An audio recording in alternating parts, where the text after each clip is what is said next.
आजकल के माहौल में किस तरह से आप लोगों को अपनी सुरक्षा को लेकर सजग और सतर्क रहना है। और अब मैं आपको एक ऐसे वुमेन्स स्पेशल हेल्पलाइन नंबर के बारे में बताने जा रहा हूं जिस पर आप 24 घंटे में कभी भी पुलिस को फोन करके अपनी परेशानी शेयर कर सकते हैं। और ये नंबर है 1800। ये एक टोल फ्री नंबर है जो आज 16 जुलाई 2017 ठीक 11 बजे से एक्टिव हो चुका है।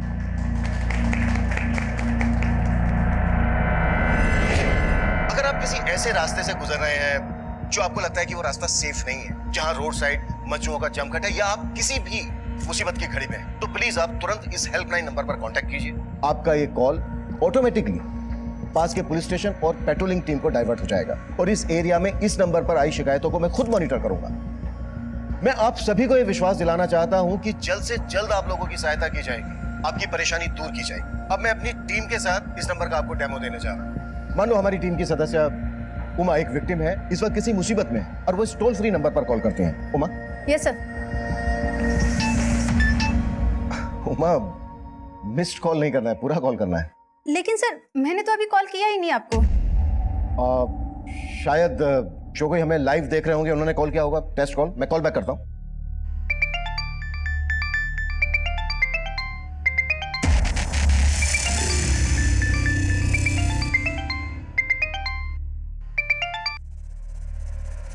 हेलो। हेलो सर, अभी एक लेडी का फोन आया था, वो उस लड़की के बारे में जानती है। लड़की का नाम प्रीति है और वो हमारे स्कूल में पढ़ती है। स्कूल के डेटाबेस से मैंने ये एड्रेस निकाला है। उसकी माँ का नाम रेवती नायर है और वो विडो है। मनीष को ये एड्रेस सेंड करो और उससे कहो कि प्रीति की फैमिली से तुरंत जाके मिले। अब मैं आपको एक ऐसे वुमेन्स स्पेशल हेल्पलाइन नंबर के बारे में बताने जा रहा हूं जिस पर आप 24 घंटे में कभी भी पुलिस को फोन करके अपनी परेशानी शेयर कर सकते हैं। हेलो। हेलो।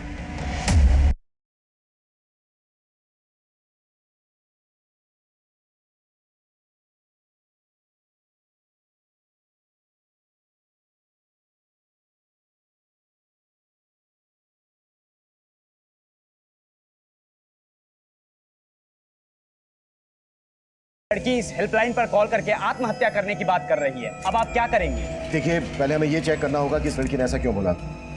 प्लीज सर, पर ये हेल्पलाइन बनाई गई थी। Please no question please. Sir उस लड़की ने अपना मोबाइल फोन स्विच ऑफ कर दिया। उसके इस नंबर को सर्विलेंस पर रखो और पता करो कि आखिरी वक्त किस एरिया में एक्टिव था और किसके नाम पर रजिस्टर्ड है। Right sir.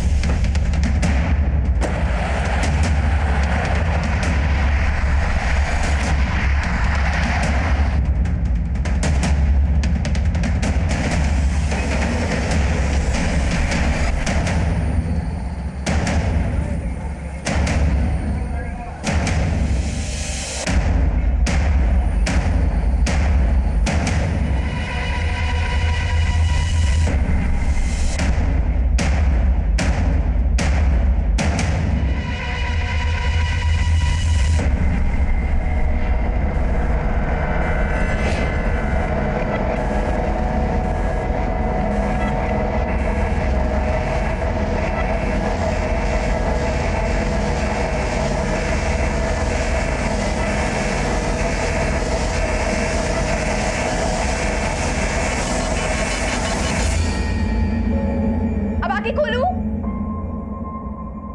हाँ दीदी खोल दो। ठीक है। मेरे को पता है पार्टी मेरे को सपोर्ट करती है, लेकिन भले ही मुझे टिकट दे दे, तुम बच्चे के लिए मेरे पास प्रीति, क्या किया? कर दिया ना नुकसान। अम्मा, क्यों मारा इसको? हमेशा मस्ती मस्ती मस्ती, बस मस्ती करना है खाली। अम्मा, बच्ची है वो, चलता है ये सब।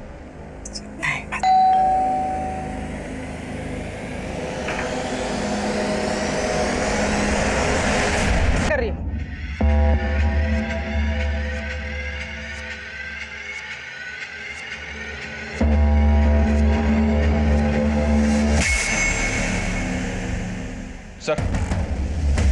सर, उस लड़की ने जिस नंबर से कॉल किया था वो किसी मोहनलाल के नाम पे रजिस्टर्ड है, दैनिक बिहार के एड्रेस पे। और जब उस नंबर से लास्ट कॉल किया गया तब वो नंदी नगर में एक्टिव था। तुरंत मोहनलाल के एड्रेस पे जाओ। हो सकता है लड़की मोहनलाल की कुछ लगती हो। इसका नाम पता करो, फोटो लो, कैसे भी करके ये पता लगाओ कि नंदी नगर में ये लड़की इस वक्त कहाँ हो सकती है। हमारे लिए ये जानना बेहद जरूरी है कि इस लड़की ने ऐसा क्यों कहा, किसने कोई क्राइम किया है और ये सुसाइड करने वाली है।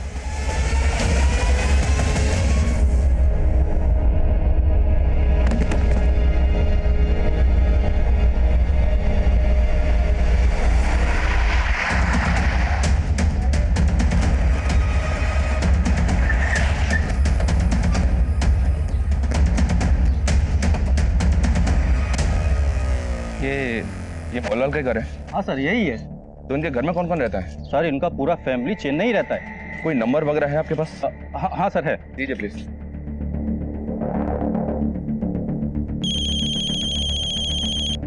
हेलो जी। आप मोहनलाल बोल रहे हैं? हाँ जी। देखिए, मैं कोमाची पुलिस स्टेशन से सब इंस्पेक्टर मनीष बोल रहा हूँ। अभी अभी एक लड़की ने आपके दूसरे नंबर से हमें कॉल किया था। मेरे नंबर से? 4440614006। नहीं, मेरे पास ऐसा कोई नंबर नहीं है जी। ये नंबर आपके सैनिक विहार पते पे रजिस्टर्ड है। 4 महीने पहले नंबर लिया था आपने। मेरे कुछ समझ में नहीं आ रहा है। हाँ, 6 महीने पहले मैं उधर गया था सर जी। एक रिश्तेदार का मैरिज अटेंड करने गया था। उधर मैंने एक दुकान से मोबाइल सिम खरीदा था सर। वो दुकानदार मेरे डॉक्यूमेंट से मिसयूज तो नहीं कर लिया? तो क्या आप हमें बता सकते हैं यहाँ से आपने किस दुकान से सिम लिया था?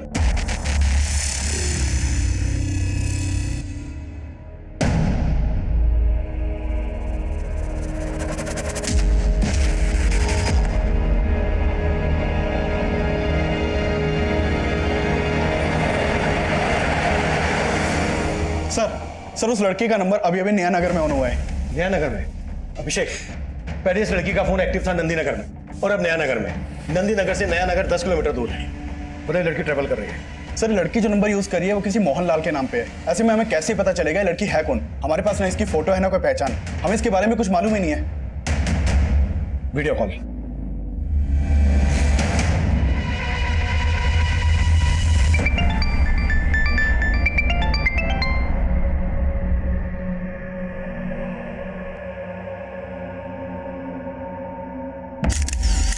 हेलो बेटा, मैं अभिमन्यु जिंदल। पहले आपकी मेरे से ही बात हुई थी। देखो बेटा, मैं समझ सकता हूँ आप किसी वजह से गिल्ट में हो।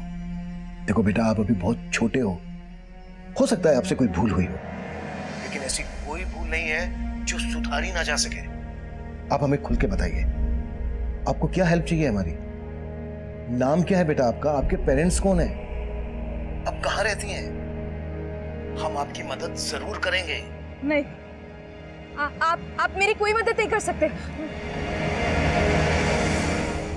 स्विच ऑफ कर दिया। अभिषेक, मुझे लग रहा है ये लड़की कुछ भी कर सकती है और हमें इसको ऐसा करने से रोकना होगा। इसका फोटो मैं तुम्हें सेंड कर रहा हूं। सभी सोशल साइट्स और न्यूज चैनल में ये फोटो सर्कुलेट करो। देखकर तो यही लग रहा था कि ये किसी बस में ट्रेवल कर रही है। नया नगर के पास में जो भी पेट्रोलिंग टीम है उसको इसका फोटो भेजो और इसे अपडेट करो। इस लड़की की उम्र 16 से 17 साल की होगी। मतलब ये जरूर किसी स्कूल या कॉलेज में जाती होगी।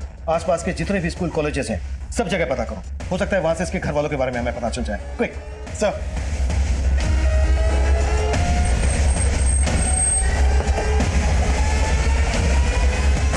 सर, इतने टाइम पहले किसने कौन से नंबर का सिम खरीदा ये मुझे कैसे पता होगा सर? और इस मोहनलाल को तो मैं ठीक से जानता तक नहीं है। इस लड़की को जानते हो? शायद मोहनलाल के डॉक्यूमेंट पे ऐसे सिम दिया हो। नहीं सर, मैं इसे नहीं जानता। और सर, हम ऐसा काम नहीं करते। और 6 महीने पहले तक तो बिना डॉक्यूमेंट्स के भी सिम मिल जाया करते थे। शायद वहीं से लीक हुआ हो मोहनलाल का डॉक्यूमेंट्स। ये वही लड़की है जिसने पुलिस के हेल्पलाइन नंबर पर फोन करके ये बोला था कि उसने कोई क्राइम किया है और वो सुसाइड करने वाली है। आखिर क्या वजह रही होगी, इसका पता अभी तक पुलिस भी नहीं लगा पाई है।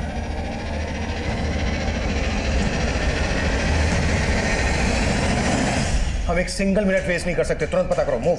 Yes sir. अभिषेक, नया नगर पोस्ट की क्या अपडेट है? सर, वहाँ चेकिंग चालू है। हाँ मनीष। सर, मैंने मोहनलाल के पड़ोसियों और उस दुकान वाले से इंक्वायरी की। लगता नहीं मोहनलाल उस लड़की को जानता होगा। पर हमें यह पता तो करना होगा कि जो लड़की ये बोल रही है कि उसने कोई क्राइम किया है, आखिर उसके पास मोहनलाल नाम के किसी आदमी का सिम कार्ड पहुंचा कैसे? और ये पता करने के साथ साथ हमें उस लड़की तक पहुंचने के लिए भी फोकस करना है और ये भी जानना है कि आखिर उसके दिमाग में चल क्या रहा है। मनीष, अभिषेक, वो लड़की नंदी नगर में थी। नंदी नगर से उसने नया नगर की तरफ मूव किया। हो सकता है वो नया नगर से होते हुए विजयनगर की तरफ जा रही हो, या फिर विजयनगर पहुंचने से पहले ही आधे रास्ते से वो तिलक नगर होते हुए, नालगोंडा होते हुए नगरेला की तरफ जा रही हो। अभी मैंने जितने भी नाम दिए हैं इन सभी एरियाज में नाकाबंदी करवाओ और आने जाने वाली सभी बसेस की चेकिंग करवाओ। क्लियर है मनीष?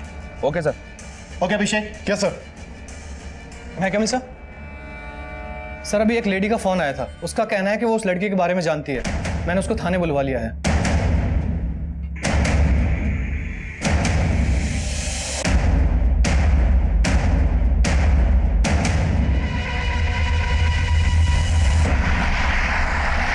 वो लड़की शायद इस वक्त नया नगर में एक बस में ट्रेवल कर रही है। इस रूट की सारी बसेस अच्छी तरह से चेक करो।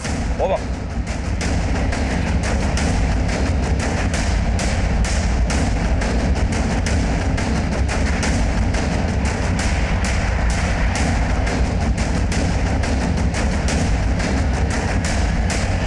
उस लड़की का नाम प्रीति है और वो हमारे स्कूल में पढ़ती है। उस स्कूल की मैं प्रिंसिपल हूँ। प्रीति? और ये प्रीति रहती कहाँ है? स्कूल के डेटाबेस से मैंने ये एड्रेस निकाला है।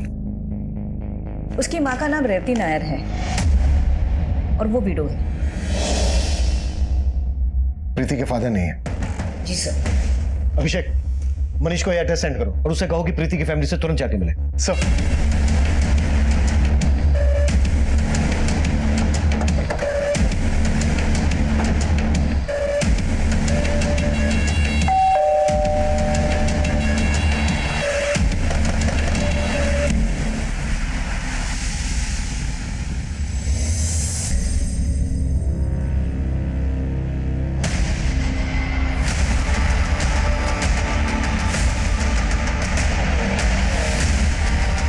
अंदर तो कोई नहीं है सर। किसी पड़ोसी को बुलाओ तुरंत। जी सर। ये तो रेवती है, प्रीति की माँ। प्रीति की माँ रेवती? यहाँ प्रीति और इनके अलावा और कौन कौन रहता है? रेवती के चाचा का घर है ये। पति की मौत के बाद रेवती अपने 2 बेटियों के साथ यहीं रहती हैं, प्रीति और दमयंती। इसके अलावा इनके चाचा के बहू बेटे और 2 पोते भी रहते थे। तो बाकी फैमिली कहाँ है? सर वो शादी में गए थे, मैंने देखा था।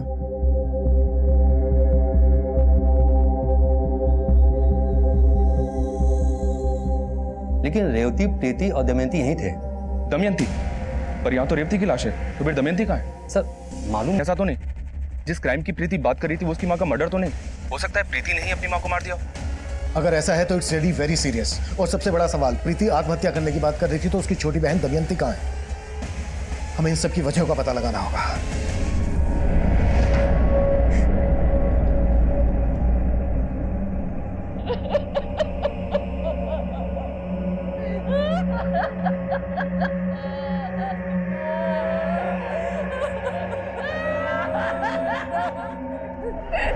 तूने जान लिए मेरे बेटे की, तेरा साया भी नहीं पड़ने दूंगी इस पे। मैं तो निकल मेरे घर से।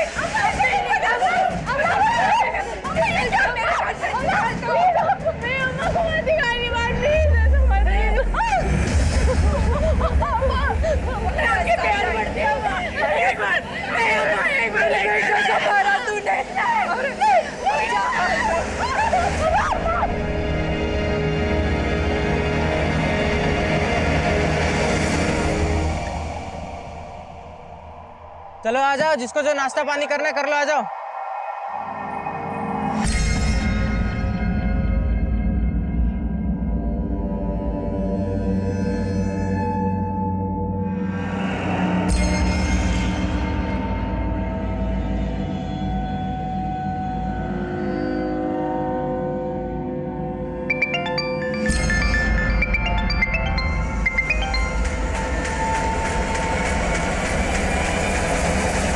सर प्रीति का उसके फैमिली के साथ क्या इशू है इस बारे में मुझे कोई आइडिया नहीं है, मगर हाँ प्रीति हमारे स्कूल की ब्रिलियंट स्टूडेंट है। वो पढ़ाई में भी काफी तेज है। लास्ट ईयर 10th में उसे 2nd रैंक मिला था और सरकार की तरफ से 10th बोर्ड के जितने भी टॉपर्स थे उन सभी को टैबलेट गिफ्ट में दिया गया था। माना प्रीति पढ़ाई में अच्छी है, पर कभी आपने प्रीति में ऐसा कुछ नोटिस किया जो आपको अजीब लगा हो? सर प्रीति काफी रिजर्व रहने वाली लड़की थी, लेकिन एक बार उसने स्कूल में एक लड़की के साथ मारपीट की और वो काफी वॉयलेंट हो गई। छोड़ो छोड़ो छोड़ो छोड़ो छोड़ो। प्रीति क्या कर रही हो तुम? क्यों मारे हो ज्योत्सना को? सर प्रीति एक अच्छी स्टूडेंट थी, इसीलिए उसके बिहाफ में हमने ज्योत्सना के पेरेंट को कन्विंस किया कि उसके खिलाफ कोई भी एक्शन ना ले। इससे उसका फ्यूचर स्पॉइल हो सकता था। कि प्रीति ने माफी मांग ली और सब सेटल हो गया।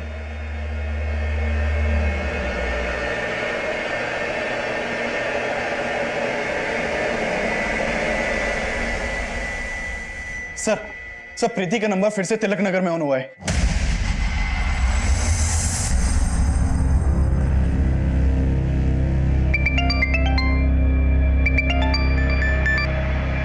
कट कर दिया। प्रीति, हमें मालूम चल गया है तुमने क्या किया है। तुम डरो मत, हमारे पास आओ, हम तुम्हारी मदद करना चाहते हैं।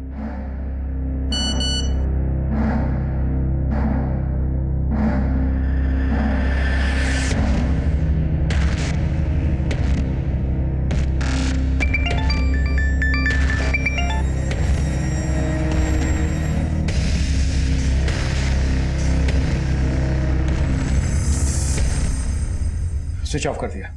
प्रीति बोल रही है कि सुसाइड करने वाली है, लेकिन इसका बार बार फोन ऑन करना ऑफ करना समझ में नहीं आ रहा है कि इसके दिमाग में चल क्या रहा है। सर प्रीति ने बोला कि वो सुसाइड करने वाली है। कहीं ऐसा तो नहीं कि ये सब बातें करके वो लोगों की सिंपैथी गेन करना चाहती हो, जबकि ये साफ है कि प्रीति की माँ का मर्डर हुआ है। सर इस सुसाइड की बात करके कहीं प्रीति खुद को बचाने का रास्ता तो नहीं खोज रही है? अम्मा अम्मा देखो आपकी पोती कैसे पूरी मीडिया को और पुलिस वालों को अपने इशारों पे नचा रही है। और अम्मा पुलिस को आपकी बहू की लाश भी मिल गई है। लाश?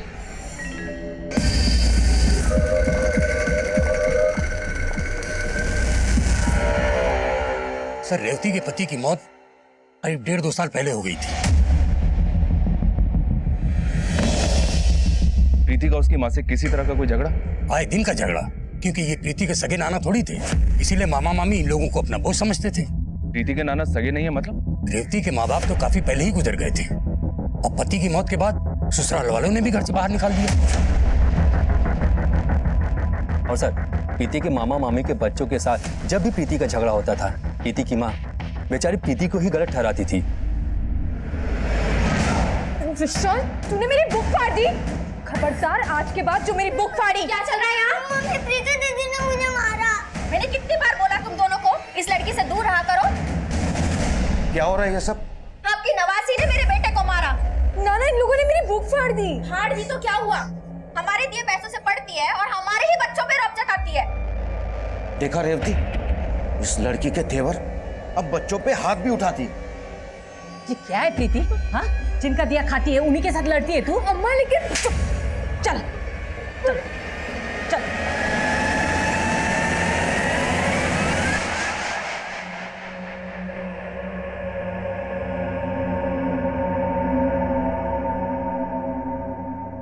पुलिस ने इस लड़की की पहचान कर ली है।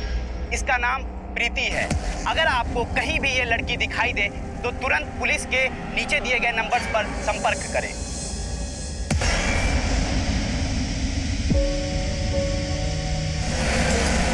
प्रीति के दिमाग में क्या चल रहा है ये पता लगाने के साथ साथ ये पता लगाना भी जरूरी है कि प्रीति अगर हमसे भाग रही है तो उसकी छोटी बहन दमयंती के गायब होने के पीछे क्या चक्कर है। प्रीति का फोन इस बार नया नगर से ट्रेवल करके तिलक नगर में ऑन हुआ है। इसका मतलब यह है कि प्रीति नागरेगा की तरफ ट्रेवलिंग कर रही है। सभी पेट्रोलिंग टीम को अपडेट करो और प्रीति के स्कूलमेट से भी मिलो, उनसे शायद हमें कोई लीड मिल सकती है। प्रीति के सभी दोस्तों को बोलो कि लगातार वो प्रीति को कांटेक्ट करते रहें और अगर किसी की भी प्रीति से बात होती है तो वो कैसे भी करके प्रीति को वापस बुलाने के लिए कन्विंस करें, कैसे भी करके। सर ये सब देख के हमने प्रीति को कई दफा फोन लगाया था, लेकिन उसका फोन स्विच ऑफ आ रहा था। किस नंबर पे फोन लगा रहे थे आप? सर 444-061-461। लेकिन ये नंबर तो किसी मोहनलाल के नाम पे रजिस्टर्ड है। ये मोहनलाल आपको और प्रीति का लगता क्या है जो प्रीति उसके नाम का नंबर यूज करिए? मोहनलाल? सर हम ऐसे किसी आदमी को नहीं जानते और हमें नहीं पता कि प्रीति का नंबर किसी मोहनलाल के नाम पे है। तो फिर आप लोग जानते क्या है? देखिए सर, प्रीति क्या करती थी क्या नहीं करती थी वो हमें कुछ नहीं बताती थी, बल्कि रेवती दीदी तो खुद उससे तंग आ गई थी। बहुत हाथ उठने लगा है तेरा। क्यों मारा तुमने विशाल को? अम्मा गलती उन लोगों की थी और अब मुझे बोल रही हो। आप माँ हो या दुश्मन? दुनिया लड़की की दुश्मन ना बन जाए इसलिए एक माँ को अपनी बेटी की दुश्मन बनना पड़ता है। तुम जब मेरी तरह 2-2 बेटियों की माँ बनोगी ना तब तुम्हें पता चलेगा। हम यहाँ रहते हैं और यहाँ कहीं खाते हैं। रहने दो अम्मा, आपको ना मेरी पड़ी ही नहीं है और मैं ये आजमा के भी देख चुकी हूँ। शायद दादी सही कहती, आप मेरी नहीं अप्पा की भी दुश्मन थी। सर प्रीति के तेवर बिल्कुल उसके दादी के जैसे होते जा रहे थे। तो आप कहना चाहती हैं कि प्रीति वाकई में अपनी माँ का मर्डर करके भाग गई? नहीं सर, ऐसा नहीं हो सकता। जगन्नाथ जी, तो फिर हमें फोन पे वो आत्महत्या करने की बात क्यों बोल रही थी? और ये दमयंती कहाँ है? सर हमें उसका अंदाजा नहीं है सर। सर ये सब देख के मुझे तो रेवती के ससुराल वालों पर शक हो रहा है। कैसा शक? सर रेवती की सास और देवर अच्छे लोग नहीं है। उन्होंने पहले रेवती पर प्रीति के आपा के मर्डर का इल्जाम भी लगाया था।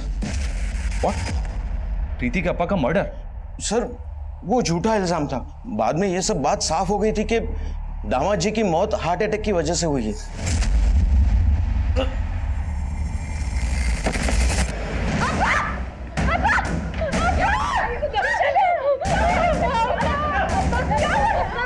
सर ये सब उनकी चाल थी। ये सब करके वो रेवती और उनकी बेटियों का जायदाद पे से हक मारना चाहते थे। चाचा, दर्शन जी के अम्मा ने हमें घर से बाहर निकाल दिया। हमारे अम्मा और अब्बा के बाद आपके सिवा इस दुनिया में कोई नहीं है हमारा। मेरी बेटी को और हमको यहाँ रहने दो।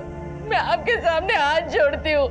ऐसा मत बोलो रेवती, मैं हूं ना तुम्हारा चाचा, और ये घर भी तुम्हारा है। सर रेवती को उसके ससुराल वालों से कोई हिस्सा नहीं मिला। अब रेवती के सब्र का बांध टूट रहा था। वो उनके खिलाफ कोर्ट में जाने का सोच भी रही थी, और जब रेवती और उसकी बेटियां घर में अकेली थी तो ये सब हो गया। सर मुझे तो उसके ससुराल वालों पे डाउट है सर। अगर ऐसा है तो प्रीति किस वजह से सुसाइड करने का बोल रही है?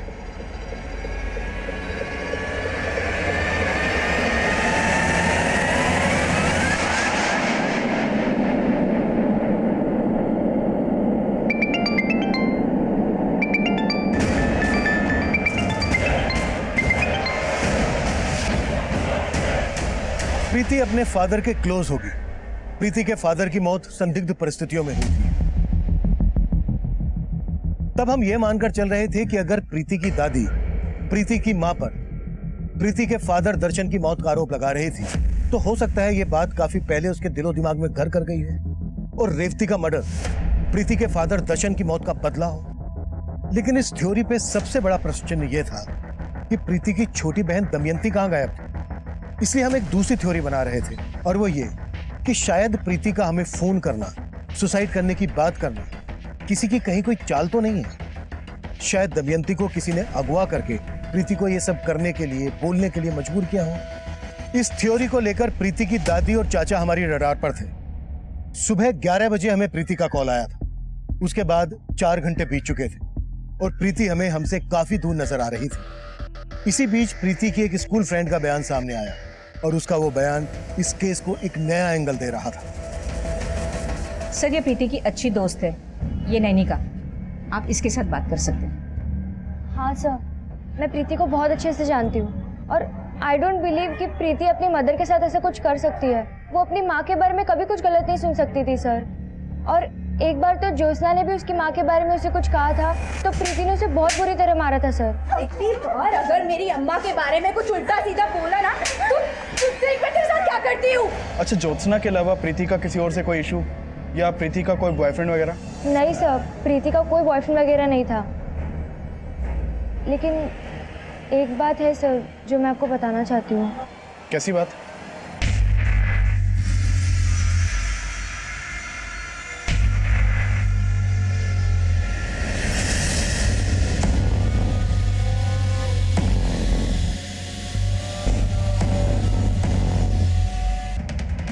रुक्मणी जी घर पे हैं क्या? जी हाँ सर, मेरे बेटे को हार्ट अटैक जरूर आया था, लेकिन हार्ट अटैक दिलवाया भी जा सकता है। मेरे को लगा रेवती ने ही खाने में कुछ मिला के दर्शन को दे दिया होगा सर। लेकिन ऐसा कुछ भी साबित नहीं हुआ था, और रेवती को घर से निकाल के उसे अपने प्रॉपर्टी से बेदखली नहीं किया, बल्कि आपकी बातों का उसके दिलो दिमाग पे ऐसा असर हुआ कि वो भी अपनी माँ पे शक करने लगी। हो सकता है कि आपने उसे बरगलाया हो सकता है कि आप लोगों का भी रेवती के मर्डर में हाथ हो। अब ये क्या बोल रहे हैं सर? अरे प्रीति खुद बोल रही है कि ये क्राइम उसने किया है और इसी वजह से वो सुसाइड करने वाली है। हाँ सर, आप उल्टा हम पे आरोप लगा रहे हैं। प्रीति को छोड़ और चुपचाप ये बता, दमयंती को कहाँ गायब कर दिया? हाँ, आप ऐसे हम पे शक नहीं कर सकते हैं। और रही बात रेवती भाभी के हिस्से की, तो आपको एक बात साफ कर दूं, दर्शन अन्ना ने अपनी मौत के पहले ये घर तक गिरवी रख छोड़ा था। चुनाव लड़ने का शौक था उनको, और एमएलए की टिकट की लालच में सर उन्होंने लाखों रुपए बाहर से उधार लेकर पार्टी को दान दे दिया था। लेकिन सर उसके पहले उनकी मौत हो गई, और रेवती भाभी को देने के लिए कुछ नहीं था उनके पास। और दर्शन अन्ना अपना तो क्या सर, मेरे हिस्से तक का पैसा डुबो बैठे हैं। और सर आपको तो पता कि पार्टी वाले किसी का पैसा लेने के बाद वापस तो करते नहीं है। ये एमएलए का टिकट कौन सी पार्टी दे रही थी उन्हें? सुन, प्रीति का बाप मेरी पार्टी का कार्यकर्ता था। मैं किसी भी हाल में फंसना नहीं मांगता है। कुछ भी हो जाए, इस सब का मेरी पार्टी की छवि पर कोई बुरा असर नहीं होना मांगता है।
प्रीति की जिंदगी में एक नहीं कई रहस्य हैं और प्रीति की इस दोस्त नैनिका ने भी ये चौंका देने वाला बयान दिया है। एक बात है सर जो मैं आपको बताना चाहती हूँ। अगर नैनिका के इस बयान में सच्चाई है तो ये इस केस का सबसे चौंका देने वाला एंगल है।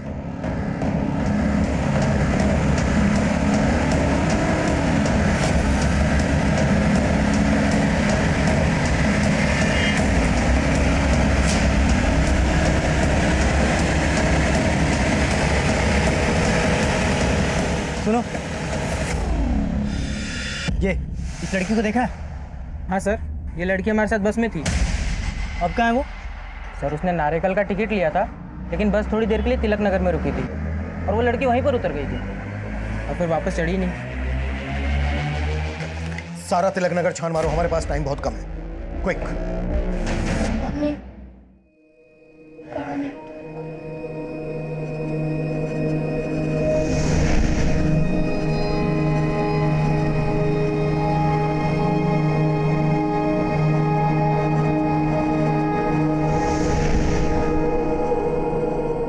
सर ये सरासर झूठ है। भला मैं अपनी नवाजी के साथ ऐसा क्यों करूंगा? लेकिन उसकी दोस्त नैनिका ने तो हमें यही बताया। सब प्रीति ने मुझे खुद बताया था कि उसके नाना उसे काफी टाइम से मोलेस्ट कर रहे हैं। सर वो लड़की झूठ बोल रही है। और आप सच बोल रहे हैं, इस बात की क्या गारंटी है? देखिए जगन्नाथ जी, अभी भी कह रहा हूं, जो सच है वो बोलिए। आपकी बेटी का मर्डर किसने किया? दमयंती और प्रीति कहाँ है, बताइए। सर मैंने ऐसा कुछ नहीं किया जैसा उस लड़की ने आपको बताया है। हाँ सर, आप पप्पा पे ऐसे ही इल्जाम नहीं लगा सकते। सच तो ये है कि रेवती दीदी खुद प्रीति के चरित्र पर शक करती थी। बोल, कौन था वो लड़का? अम्मा बेवजह मुझ पे शक कर रही हो, मैं नहीं जानती उस लड़के को। लेकिन मैं तुमको अच्छी तरह से जानती हूँ। क्या चल रहा है तेरा उस लड़के के साथ? बोलना। कुछ नहीं चल रहा है। आपको मुझ पे ट्रस्ट नहीं है क्या? देख, मुझे घुमाने की कोशिश मत कर तू। मैंने देखा वो लड़का और तुम एक दूसरे को कैसे देख रहे थे।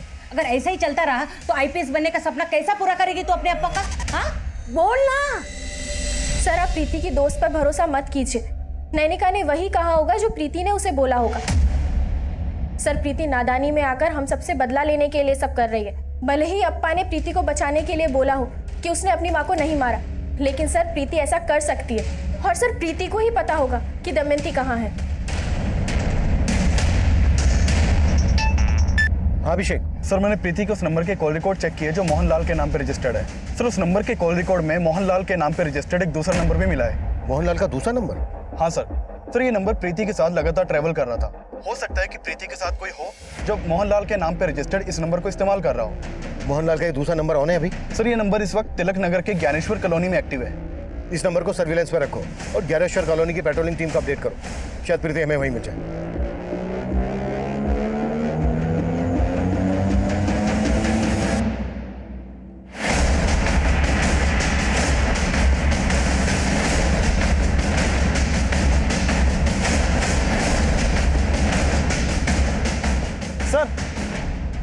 सर इस बिल्डिंग में गई थी।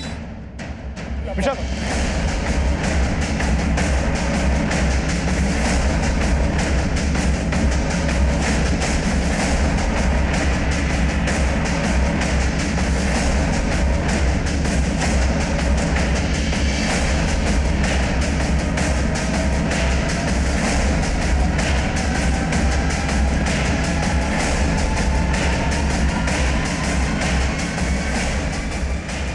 सर ये देखिए सर ब्रोकन टाइम मिला है। हो सकता है प्रीति का हो। इसको ऑन करने की कोशिश करो सर। हाँ मनीष। सर मैंने प्रीति के कजिन मोहन से इंक्वायरी की तो उसने बताया कि प्रीति अपने पास एक दूसरा मोबाइल भी रखती थी और इसके बारे में घर में किसी को कुछ नहीं पता था। नहीं अंकल, लेकिन प्रीति दीदी बहुत अच्छी हैं। वो मुझसे सारे सीक्रेट शेयर करती हैं। सीक्रेट्स? अच्छा बेटा, कैसे सीक्रेट्स? हमको भी बताओ। अंकल प्रीति दीदी के पास एक और फोन है। देखो मैं अभी तुमसे बात नहीं कर सकती क्योंकि मैं घर पर हूँ। दीदी मैं बाद में। दीदी आपके पास दो फोन है? ये लो, तुम ना टैब से खेलो, ठीक है?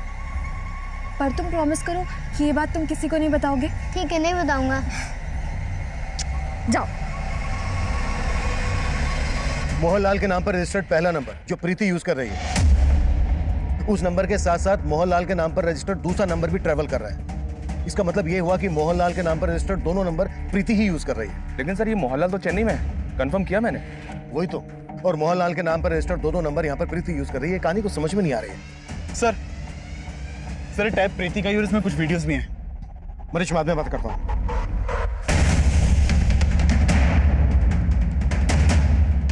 अब तक जो हम इस केस की थ्योरी मानकर चल रहे थे, उसके अलावा भी इस केस में कई एंगल हैं। Excuse me sir. Hello. Okay sir, Mohanlal का जो दूसरा नंबर है वो अभी अमरेली में एक्टिव हुआ है। Move, come fast, move. देखो दमयंती को कुछ मत करो, मैं आ रही हूँ।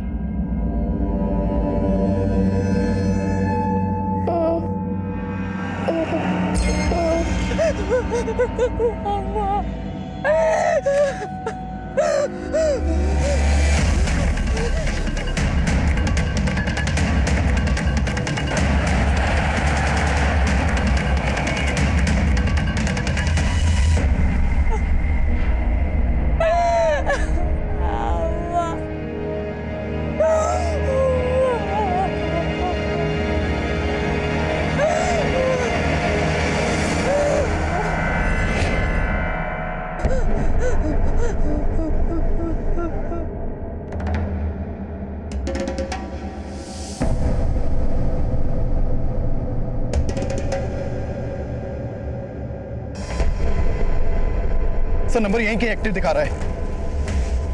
सर इसी बिल्डिंग में, मतलब प्रीति इसी बिल्डिंग में है।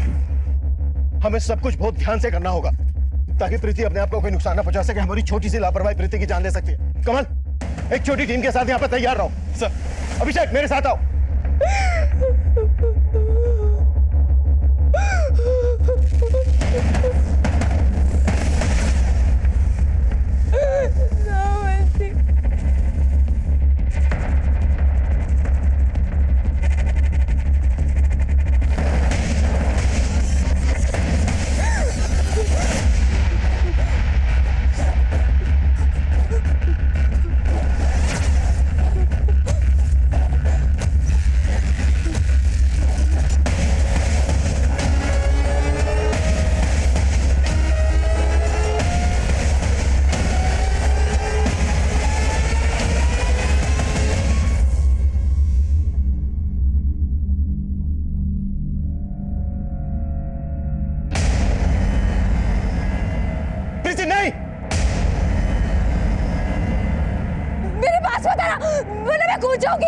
ओके बेटा, हम आपके पास नहीं आ रहे, लेकिन बेटा ये कदम ठीक नहीं है।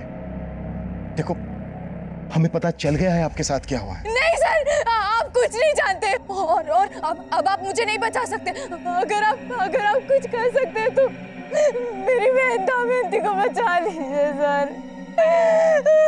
हम आपकी बहन दमयंती को बचा लेंगे, कुछ नहीं होगा उसे, आई प्रॉमिस यू। लेकिन बेटा ये नहीं बस आप मेरी बहन दमयंती को बचा लीजिए सर।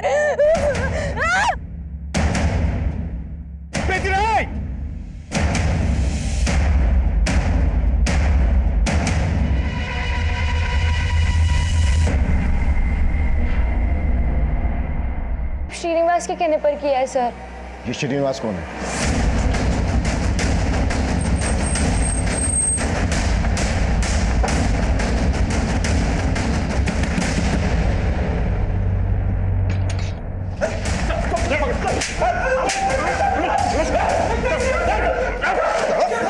बोल खा लो की बोल बोल बोल। एक मिनट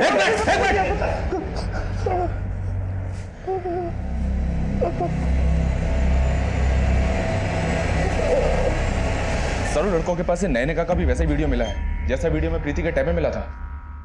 मतलब नैनिका सच बोल रही है? सर वो लड़के मुझे भी ब्लैकमेल करते थे, इसलिए मुझे वो सब करना पड़ा जो उन्होंने मुझसे कहा था। और सर सिर्फ इतना ही नहीं, उन लड़कों के मोबाइल, लैपटॉप और पेन ड्राइव्स में नैनिका और प्रीति जैसी कई और भी लड़कियों के फोन वीडियोस हैं। मुझे लग रहा है ये एक बहुत बड़ा नक्सस है। इसके लिए हमें प्रीति का भी बयान लेना होगा। कैसी है वो? प्रीति नहीं!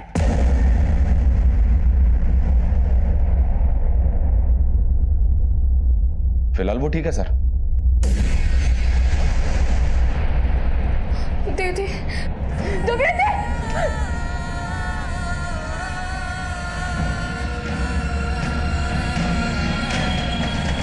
जब मैं स्कूल में फर्स्ट आई थी तब मुझे टैब प्राइज में मिला था, तब मुझे उसे यूज़ तक करना नहीं आता था। नैनिका ने मुझे सिम अरेंज करके दिया और फिर उसने मुझे फ्रेंड्स बुक के बारे में बताया और फिर एक दिन मुझे श्रीनिवास ने फ्रेंड रिक्वेस्ट भेजी। फिर हम फ्रेंड्स बुक पर चैटिंग करने लगे। प्रीति मुझे अपना सच्चा दोस्त समझने लगी थी और एक दिन मैंने उसे कॉल किया और मिलने के लिए बुलाया। फिर मैं अपने दोस्तों को लेकर उसका रेप किया सर। उन्होंने मेरा रेप ही नहीं किया बल्कि वीडियो भी बनाया। उन्होंने मुझे धमकी दी थी अगर मैंने ये बात किसी को बताई तो वो मेरा वीडियो वायरल कर देंगे। उन्होंने मुझे मजबूर कर दिया। आज इनके साथ सोना तेरे को। उनसे डर के मैं रोजाना इसके बदले वो उनसे पैसे लेते। इतना सब कुछ हुआ तुम्हारे साथ, तुमने ये बात अपनी फैमिली को क्यों नहीं बताई? उनको बताने का क्या फायदा था सर? वो तो पहले से ये छोड़िए मुझे।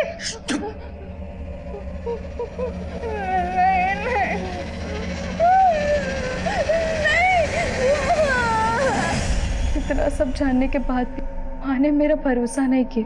प्रीति, तुमने हमसे ये क्यों कहा कि तुमने कोई क्राइम किया है?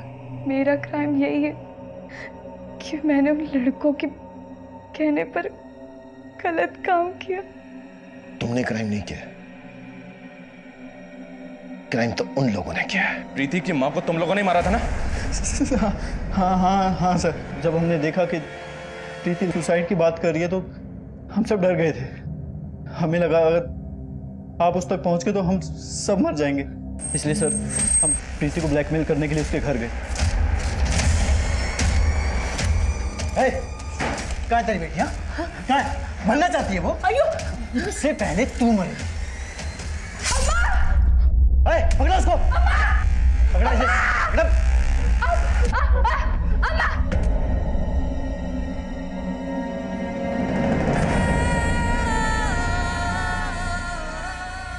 आजकल के माहौल में ये जरूरी है कि हम अपनी बच्चियों को ऐसे लोगों के जाल में फंसने से बचाएं।